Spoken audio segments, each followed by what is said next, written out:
আপনার নামের শুরুতে কিভাবে শায়েখ আসলো? বাহ ভাইরা আমার, শায়েখ শব্দের মূল অর্থ, একেবারে মূল অর্থ বলতে গেলে হয় বৃদ্ধ, মানে মুরব্বী, বয়স্ক। এটা হলো শায়েখ শব্দের একেবারে মূল অর্থ। কিন্তু শব্দের ওই অর্থেই এটা ব্যবহার হয় না। এটা ব্যবহার হয় হলো সাধারণত কোনো শ্রদ্ধাভাজন ব্যক্তিত্বকে শায়েখ বলে আরবরা।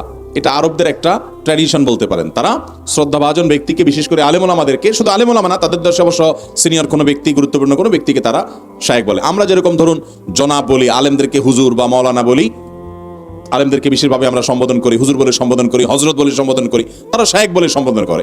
এটা তাদের ট্র্যাডিশন। আমার নামের শুরুতে আসলো কিভাবে? এটার ইতিহাস হলো যে আমি সৌদি আরবে দীর্ঘ 10 বছর সেখানকার ইসলামিক অ্যাফেয়ার্স মন্ত্রণালয়ের অধীনে পশ্চিম দাম্মাম ইসলামিক সেন্টারে বাংলা ভাষাভাষী যারা সৌদি প্রবাসী ছিলেন তাদের মধ্যে ইসলাম প্রচারের দায়িত্বে আমি নিয়োজিত ছিলাম 10 বছর। তো সেখানে আমি কাজ করার সময় সেখানকার ট্র্যাডিশন হলো সেখানে সবাই আলেম আমাদেরকে সবাই শায়েখ শায়েখ বলে।